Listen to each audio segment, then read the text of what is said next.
नागपुर साम्राज्य का इतिहास वीर गाथाओं से भरा पड़ा था, लेकिन वर्तमान में इसकी पहचान राजा वीरेंद्र प्रताप सिंह और रानी कमलिनी का अटूट प्रेम था।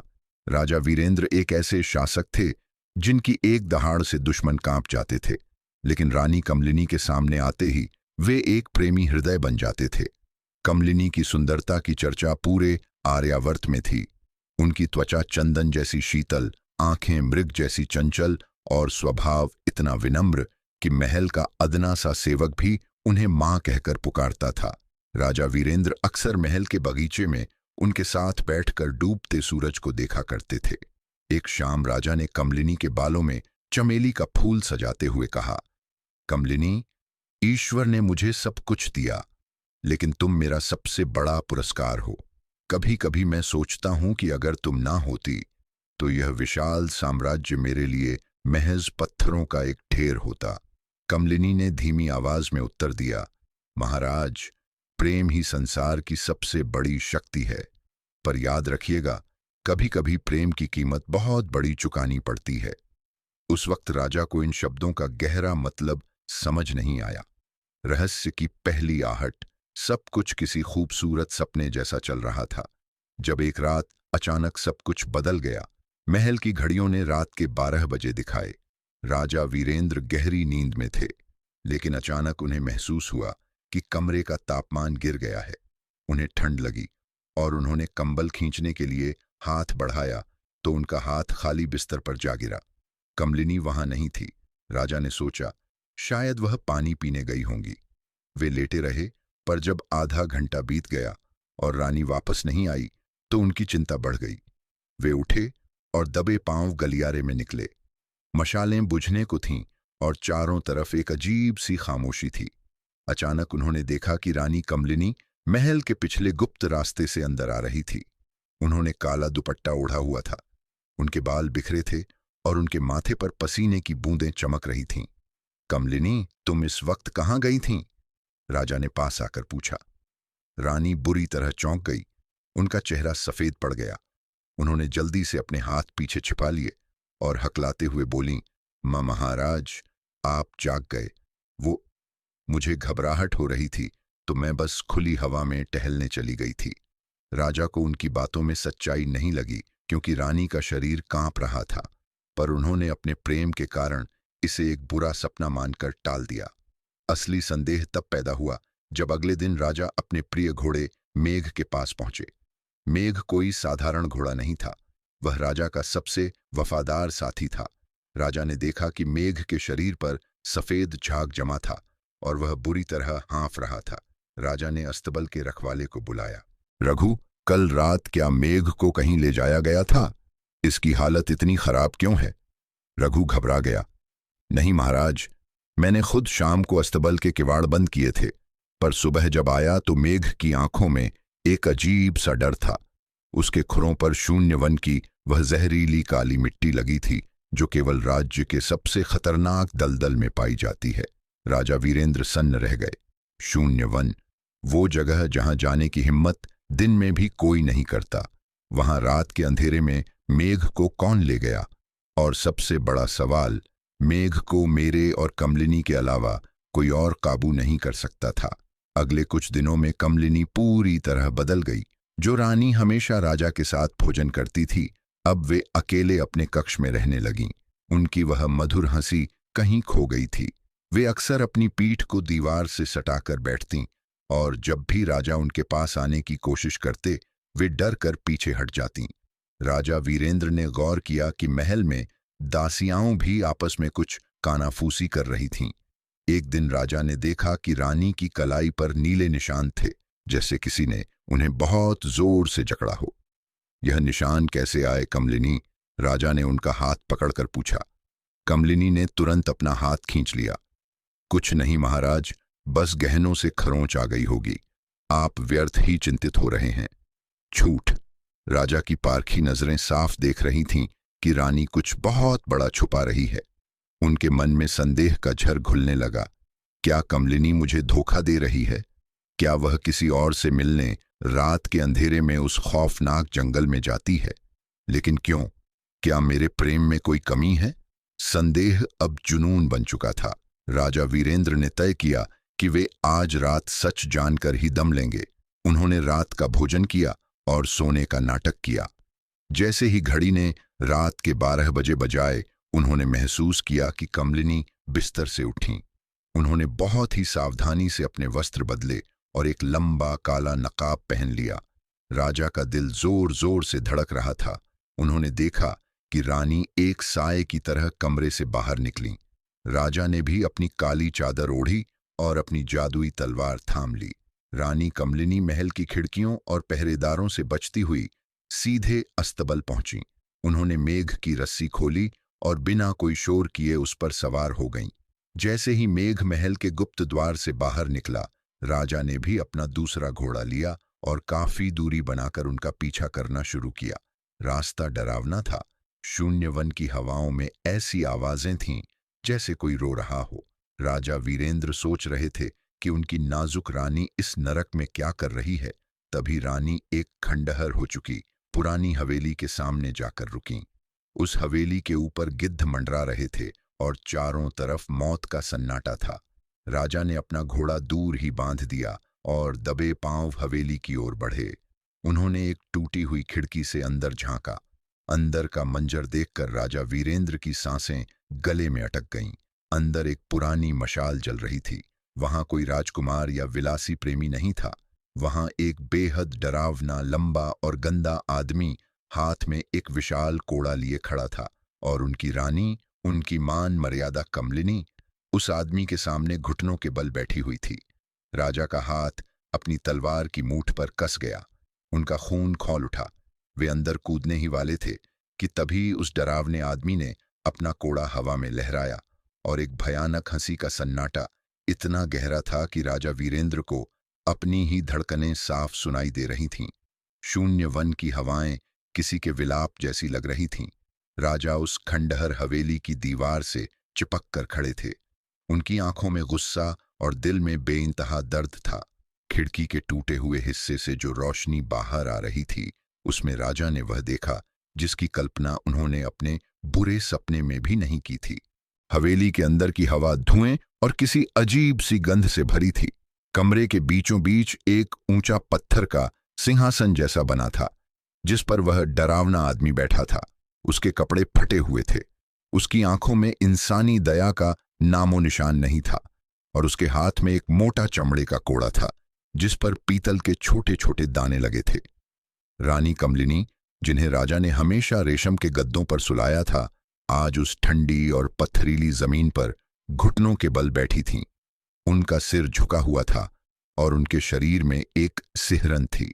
राजा वीरेंद्र का हाथ अपनी तलवार की मूठ पर इतना कस गया कि उनके पोर सफेद पड़ गए। वह चीख कर अंदर कूदना चाहते थे, उस आदमी के टुकड़े टुकड़े कर देना चाहते थे, लेकिन उनके दिमाग का एक हिस्सा उन्हें रोक रहा था। वीरेंद्र, रुको। पहले यह तो देखो कि तुम्हारी रानी यहां अपनी मर्जी से आई है या किसी दबाव में। अचानक उस डरावने आदमी की आवाज गूंजी, जो किसी फटे हुए ढोल जैसी थी। कमलिनी, आज तुम 3 पल समय की इकाई देरी से आई हो। क्या तुम्हें अपने राजा की जान की परवाह नहीं रही? राजा वीरेंद्र यह सुनकर चौंक गए। मेरी जान की परवाह, इसका मुझसे क्या लेना देना? कमलिनी ने धीमी और कांपती आवाज में उत्तर दिया, माफ कर दीजिए स्वामी, रास्ते में पहरेदारों की सख्ती थी। आप अपनी सजा शुरू करें, बस मेरे महाराज को सुरक्षित रखें। उस आदमी ने एक क्रूर हंसी हंसी और अपनी जगह से उठा।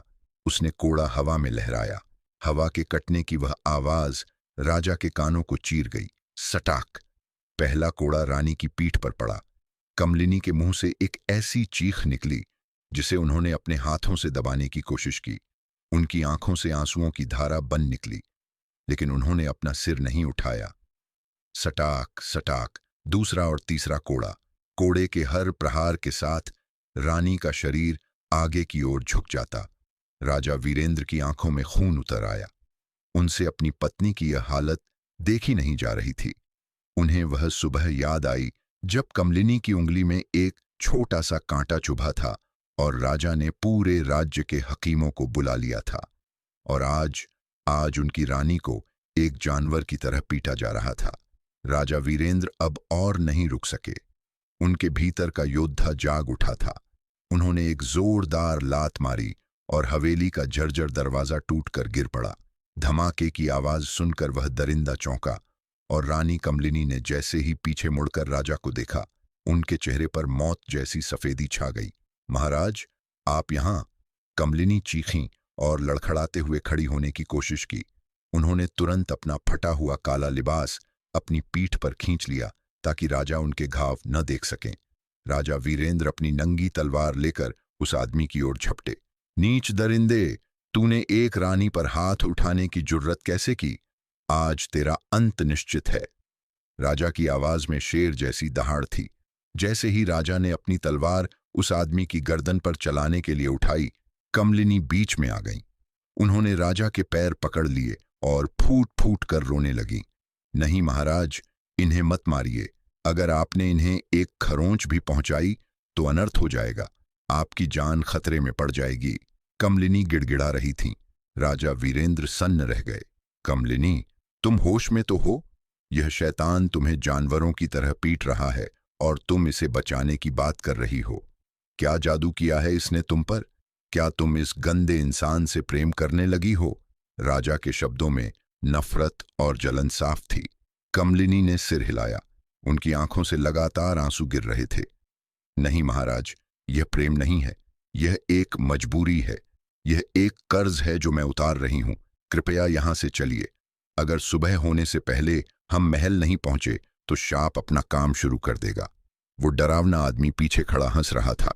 उसने राजा की ओर देखते हुए कहा, वीरेंद्र प्रताप सिंह, तुम बड़े शूरवीर बनते हो, पर तुम्हें अंदाजा भी नहीं है कि तुम्हारी यह रानी हर रात अपनी खाल उधेड़कर तुम्हारी सांसों की भीख मांगती है। जाओ, इसे ले जाओ, पर याद रखना, जिस रात कोड़ा नहीं चलेगा उस रात तुम्हारी चिता सजेगी। राजा वीरेंद्र का दिमाग चकराने लगा। उन्हें कुछ समझ नहीं आ रहा था। वो आदमी क्या कह रहा था? कौन सा शाप, कौन सी सांसों की भीख?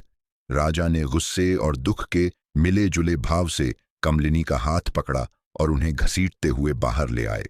उन्होंने रानी को जबरदस्ती मेघ पर बिठाया और खुद अपने घोड़े पर सवार हुए। पूरे रास्ते राजा ने एक शब्द नहीं बोला, लेकिन उनके भीतर एक तूफान मचा था। जब वे महल पहुंचे तो भोर होने वाली थी। राजा ने रानी को उनके कक्ष में छोड़ा और बिना उनकी ओर देखे अपने निजी कक्ष की ओर चले गए। उन्होंने आदेश दिया कि कोई भी रानी के कक्ष में नहीं जाएगा। राजा वीरेंद्र अपनी बालकनी में खड़े होकर उगते हुए सूरज को देख रहे थे, लेकिन उन्हें रोशनी नहीं, सिर्फ अंधेरा दिखाई दे रहा था। उनके मन में बस एक ही सवाल बार बार गूंज रहा था, क्या वाकई मेरी जान बचाने के लिए कमलिनी यह सब कर रही है, या फिर यह कोई बहुत बड़ी चाल है? वो दरिंदा आखिर है कौन और उसे मेरी मौत से क्या लेना देना? उधर अपने कमरे में कमलिनी जमीन पर पड़ी अपनी लहूलुहान पीठ के दर्द से कराह रही थीं। लेकिन उन्हें अपने दर्द से ज्यादा इस बात का डर था कि अब राजा को सच पता चल गया है और अब उस शैतान का कहर और भी भयानक होगा। तो दोस्तों, अब सवाल यह है कि क्या राजा उस दरिंदे के पीछे के राज को जान पाएंगे? वह कौन सा शाप है जिसने राजा की जान को खतरे में डाला है? क्या राजा और रानी का रिश्ता अब पहले जैसा रह पाएगा कि दीवारों में अब खामोशी नहीं बल्कि एक भारी तनाव था? राजा वीरेंद्र ने रानी कमलिनी को उनके कक्ष में नजरबंद कर दिया था। बाहर पहरेदारों की टुकड़ी तैनात थी और आदेश सख्त थे, रानी किसी भी हाल में बाहर नहीं जानी चाहिए। राजा अपनी बालकनी में खड़े शून्य वन की ओर देख रहे थे। उनके दिमाग में काल भैरव के शब्द और कोड़ों की वह सनसनाहट गूंज रही थी। राजा वीरेंद्र जानते थे कि जिस तरह की शक्तियां काल भैरव के पास हैं, उन्हें साधारण तलवार से खत्म नहीं किया जा सकता। उन्होंने आधी रात को ही अपने सबसे वफादार दूत को बुलाया और उसे एक गुप्त स्थान का पता दिया। जाओ, अरावली की गुफाओं में अघोरी महाकाल को खोजो। उनसे कहो कि नागपुर के सूर्य पर ग्रहण लग गया है, केवल वही इस शाप की काट बता सकते हैं। उधर रानी के कक्ष में मंजर और भी दर्दनाक था।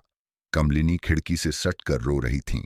जैसे जैसे घड़ी की सुइयां 12 की ओर बढ़ रही थीं, उनका शरीर नीले जहर की तरह कांपने लगा था। यह शाप की जकड़ थी। अगर वह उस हवेली में नहीं पहुंची तो शाप का असर सीधे राजा के दिल पर होने वाला था। उन्होंने द्वार खटखटाया। महाराज, मुझे जाने दीजिए। आप नहीं जानते कि आप किस आग से खेल रहे हैं।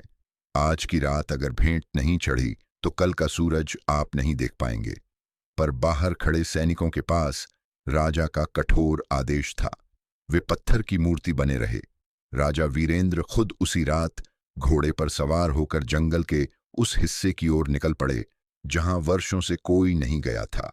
वे उस पुराने तांत्रिक अघोरी महाकाल के पास पहुंचे। गुफा के बाहर हड्डियों और राख का ढेर था। अंदर एक बूढ़ा सफेद बालों वाला तांत्रिक ध्यान में लीन था। जैसे ही वीरेंद्र ने कदम रखा, तांत्रिक की आंखें खुल गईं। आ गए वीरेंद्र। मुझे पता था कि कमलिनी का धैर्य एक दिन जवाब दे जाएगा। कोड़ों की आवाज बहुत दूर तक जाती है। वीरेंद्र उनके चरणों में गिर पड़े। महात्मा, मुझे सब पता चल गया है। मेरी पत्नी मेरे लिए नरक भोग रही है। मुझे बताइए, मैं उस काल भैरव का अंत कैसे करूं? वो कहता है कि उसकी और मेरी सांसें एक ही डोर से बंधी हैं। तांत्रिक ने एक गहरी सांस ली और अपनी धूनी से थोड़ी राख उठाकर हवा में उड़ाई। वीरेंद्र, काल भैरव तुम्हारे पूर्वजों का अपमान नहीं भूला है। उसने अपनी आत्मा को एक रक्तपाश में बांध लिया है। उसने जो कोड़ा बनाया है वो कमलिनी के दर्द से शक्ति पाता है। जितना कमलिनी तड़पती है, काल भैरव उतना बलवान होता है और तुम्हारी उम्र बढ़ती है। लेकिन यह अमरता नहीं, यह गुलामी है। राजा ने अपनी तलवार चंद्रहास को जमीन पर पटका। महारानी की देह लहूलुहान हो रही है और मैं यहां अमर होकर क्या करूंगा? मुझे समाधान दीजिए।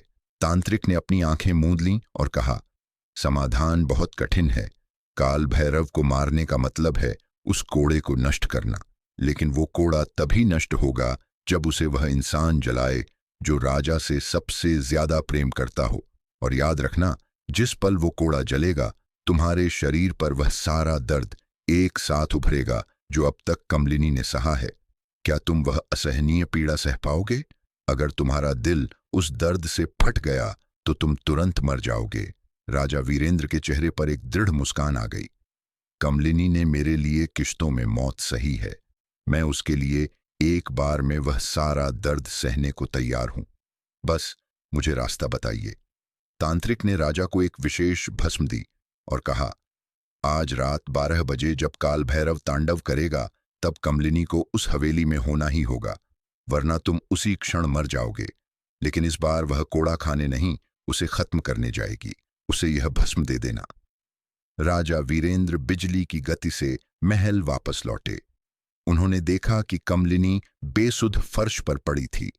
उनके मुंह से झाग निकल रहा था। शाप ने उनके फेफड़ों को जकड़ना शुरू कर दिया था। राजा ने उन्हें अपनी बाहों में उठाया। कमलिनी, आंखें खोलो, आज यह अंतिम रात है।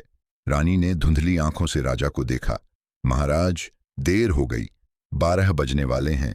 राजा ने उन्हें वहीं भस्म दी और सारी बात बताई। कमलिनी के हाथ कांप रहे थे। नहीं महाराज, मैं आपको उस दर्द में नहीं डाल सकती। हजारों कोड़े एक साथ, आप बच नहीं पाएंगे। राजा ने उनके माथे को चूमा और कहा, अगर मैं मर भी गया तो तुम्हारी पीठ पर अब कभी कोड़ा नहीं पड़ेगा। और एक राजा के लिए अपनी रानी के सम्मान से बढ़कर कुछ नहीं होता। ठीक 11:30 बजे राजा खुद कमलिनी को लेकर उस खंडहर हवेली की ओर बढ़े। इस बार राजा छिपे नहीं थे। वे हवेली के द्वार पर खड़े हो गए। अंदर से काल भैरव की भयानक हंसी गूंजी। आओ, आज तो राजा खुद अपनी मौत का सौदा करने आया है। कमलिनी, देर मत करो, कोड़ा मेरा इंतजार कर रहा है। कमलिनी अंदर गईं। उनके हाथ में वह गुप्त भस्म थी। राजा बाहर अपनी तलवार खींचकर पहरा देने लगे। जैसे ही काल भैरव ने कोड़ा हवा में लहराया, कमलिनी ने वह भस्म कोड़े पर फेंक दी। कोड़ा अचानक आग की लपटों में घिर गया। काल भैरव चिल्लाया, यह क्या किया तुमने? अगर यह कोड़ा जला तो तुम्हारा राजा अभी राख हो जाएगा। उसी पल हवेली के बाहर खड़े राजा वीरेंद्र के शरीर से एक ऐसी चीख निकली जिसने पूरे जंगल को हिला दिया। हजारों कोड़ों का दर्द एक साथ राजा के शरीर पर उतरा। उनकी खाल फटने लगी। उनकी शर्ट खून से लाल हो गई। वे घुटनों के बल गिर पड़े, पर उनकी पकड़ तलवार पर ढीली नहीं हुई। हवेली के अंदर आग की लपटें बढ़ने लगीं। काल भैरव अपनी शक्ति खोने लगा था, क्योंकि उसका कोड़ा राख हो रहा था। कमलिनी रोते हुए बाहर की ओर भागी, जहां राजा मौत और जिंदगी के बीच झूल रहे थे। तो दोस्तों, अब सवाल यह है कि क्या राजा वीरेंद्र हजारों कोड़ों का वह भयानक दर्द सह पाएंगे? क्या काल भैरव अपनी हार स्वीकार करेगा, या वह कोई अंतिम चाल चलेगा? कि बाहर का दृश्य किसी महाप्रलय से कम नहीं था। जैसे जैसे अंदर वह अभिशप्त कोड़ा झलकर राख हो रहा था, बाहर राजा वीरेंद्र के शरीर पर अदृश्य प्रहार होने लगे। राजा के वस्त्र फटने लगे और उनकी पीठ पर एक के बाद एक खूनी निशान उभरने लगे। यह वही दर्द था जो रानी कमलिनी ने महीनों तक सहा था, लेकिन राजा को यह सारा दर्द एक ही पल में मिल रहा था। राजा वीरेंद्र जमीन पर गिर पड़े थे, लेकिन उनकी आंखों में हार नहीं, बल्कि अपनी पत्नी को आजाद देखने की चमक थी। कमलिनी हवेली से बाहर दौड़ती हुई आईं और राजा की यह हालत देखकर चीख पड़ी, महाराज, नहीं, रुक जाइए, यह दर्द आपको मार डालेगा। वे राजा को पकड़ने के लिए आगे बढ़ीं, लेकिन राजा ने हाथ के इशारे से उन्हें रोका। नहीं कमलिनी, पीछे रहो, आज सारा हिसाब बराबर होगा। अंदर से काल भैरव की दहाड़ सुनाई दी। कोड़ा पूरी तरह राख हो चुका था और उसी के साथ काल भैरव की अमृता का कवच भी टूट गया था। वह लड़खड़ाता हुआ बाहर निकला। उसकी चमड़ी अब झुर्रियों से भर गई थी और वह एक बूढ़े कमजोर आदमी की तरह दिख रहा था। उसकी जादुई शक्ति क्षीण हो रही थी, लेकिन उसकी आंखों में अभी भी नफरत भरी थी। वीरेंद्र, तुमने कोड़ा तो जला दिया, पर अब तुम भी नहीं बचोगे। इस शाप का अंतिम प्रहार तुम्हारे हृदय पर होगा। काल भैरव ने अपने हाथ हवा में उठाए और काले धुएं का एक गोला राजा की ओर फेंकना चाहा, पर ठीक उसी पल राजा वीरेंद्र ने अपनी तलवार चंद्रहास का सहारा लेकर खुद को खड़ा किया। उनके शरीर से खून बह रहा था, हड्डियां चटक रही थीं, पर उनका संकल्प अटल था।